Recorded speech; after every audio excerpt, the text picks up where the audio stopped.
नमस्कार दोस्तों, स्वागत है आप सभी का पुरुषोत्तम मास महात्म्य की 22वें अध्याय में। ओम नमो नारायण। राजा दृढ़धनवा बोला, हे तपोधन, पुरुषोत्तम मास के व्रतों के लिए विस्तार पूर्वक नियमों को कहिए।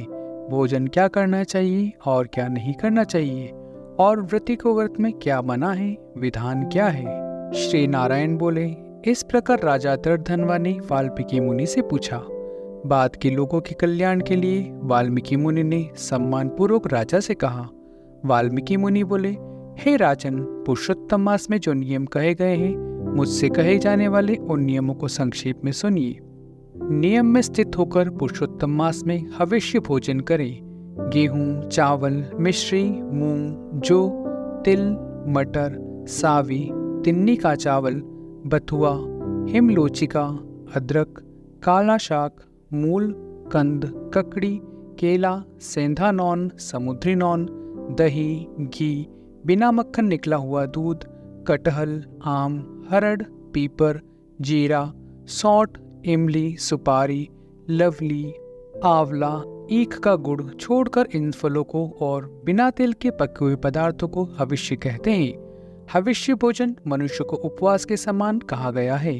समस्त आमिष, मांस, शहद, बैर, राजमाशिदिक, राई और मादक पदार्थ, दाल, तिल का तेल, लाह से दूषित, भाव से दूषित, क्रिया से दूषित, शब्द से दूषित अन्न को त्याग करें। दूसरे का अन्न, दूसरे से वैर, दूसरे की स्त्री से गमन, तीर्थ के बिना देशांतर जाना व्रती को छोड़ देवे। देवता, वैद, द्विज, गुरु, गो, व्रती, स्त्री, राजा और महात्माओं की निंदा करना पुरुषोत्तम मास में त्याग देवे। सूतिका का अन्न मांस है। फलों में जम्बीरी, नींबू मांस है। धान्य में मसूर की दाल मांस है और बासी अन्न मांस है। बकरी, गो, भैंस के दूध को छोड़कर और सब दूध आदि मांस है। और ब्राह्मणों से खरीदा हुआ समस्त रस, पृथ्वी से उत्पन्न नमक मांस है। तांबे के पात्र में रखा हुआ दूध, चमड़े में रखा हुआ जल, अपने लिए पकाया गया अन्न को विद्वानों ने मांस कहा है। पुरुषोत्तम मास में ब्रह्मचर्य, पृथ्वी में शयन, पत्रावली में भोजन और दिन के चौथे पहर में भोजन करें। पुरुषोत्तम मास में रजस्वला स्त्री, अत्यंत मलेच्छ, पतित, संस्कारहीन, ब्राह्मण सुदेश करने वाला, वैद से घिरा हुआ, इनके साथ बातचीत न करें। इन लोगों से देखा गया और काक पक्षी से देखा गया सूतक का अन्न 2 बार पकाया हुआ और भूंचे हुए अन्न को पुरुषोत्तम मास में नहीं करें। प्याज, लहसुन, मोथा, छत्राक, गाजर, नालिक, मूली, शिंगरो, इनको पुरुषोत्तम मास में त्याग देवी। व्रती इन पदार्थों को समस्त व्रतों में हमेशा त्याग करे। विष्णु भगवान के प्रीत्यर्थ अपनी शक्ति के अनुसार पृच्छक आदि व्रतों को करें। कोहड़ा, कंठकारिका, लटजीरा, मूली, बैल, इंद्रियव, आंवले के फल, नारियल, अलाम्बू, परवल, बैर, चर्म शाक, बैंगन, आजिक, बल्ली और जल से उत्पन्न होने वाले शाक, प्रतिपद आदि तिथियों में क्रम से इन शाकों का त्याग करना। गृहस्थ आश्रमी रविवार को आंवला सदा ही त्याग करे। पुरुषोत्तम मास के प्रत्यर्श जिन जिन वस्तुओं का त्याग करे, उन वस्तुओं को प्रथम ब्राह्मण को देकर फिर हमेशा भोजन करे।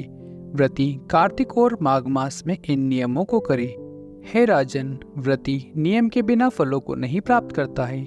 यदि शक्ति है तो उपवास करके पुरुषोत्तम का व्रत करे, अथवा घृतपान करे, अथवा दुग्धपान करे, अथवा बिना मांगे जो कुछ मिल जाए उसको भोजन करे, अथवा व्रत करने वाला यथाशक्ति फलाहार आदि करे, जिससे व्रत भंग न हो।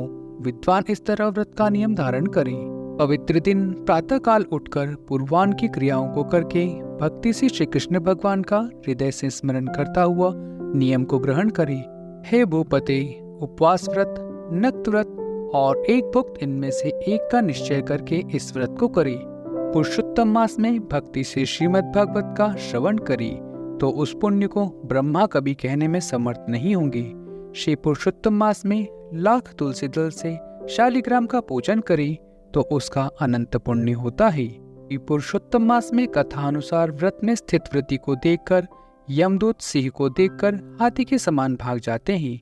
हे राजन, यह पुरुषोत्तम मास 100 यज्ञों से भी श्रेष्ठ है, क्योंकि यज्ञ के करने से स्वर्ग की प्राप्ति होती है और पुरुषोत्तम मास व्रत करने से गोलोक को जाता है। सो पुरुषोत्तम मास व्रत करता है, उसके शरीर में पृथ्वी के जो समस्त तीर्थ और क्षेत्र हैं तथा संपूर्ण देवता हैं वे सब निवास करते हैं। श्री पुरुषोत्तम मास का व्रत करने से दुस्वप्न, दारिद्र्य और कायिक, वाचिक, मानसिक पाप ये सब नाश को प्राप्त होते हैं। पुरुषोत्तम भगवान की प्रसन्नता के लिए इंद्रादिक देवता पुरुषोत्तम मास व्रत में तत्पर हरिभक्ति की विघ्नों से रक्षा करते हैं। पुरुषोत्तम मास व्रत को करने वाले जिन जिन स्थानों में निवास करते हैं वहां उनके सम्मुख भूत, प्रेत, पिशाच आदि नहीं रहते। हे राजन, इस प्रकार जो विधि पूर्वक पुरुषोत्तम मास व्रत को करेगा उस मास व्रत के फलों को यथार्थ रूप से कहने के लिए साक्षात शेषनाग भगवान भी समर्थ नहीं है। श्री नारायण बोले, जो पुरुषों में श्रेष्ठ पुरुष मन से अत्यंत आदर के साथ इस प्रिय पुरुषोत्तम मास को करता है वह पुरुषों में श्रेष्ठ और अत्यंत प्रिय होकर राशिकेश्वर पुरुषोत्तम भगवान के साथ गोलोक में आनंद करता है। मित्रों, यहाँ 22वां अध्याय समाप्त होता है। इति श्री ब्रह्मनारदी पुराणे पुरुषोत्तम मास महात्म्ये 22वां अध्याय संपूर्ण। तो मित्रों, मिलते हैं अगले अध्याय में। तब तक हरि नाम जपते रहिए। हरि बोल, गोविंद बोल।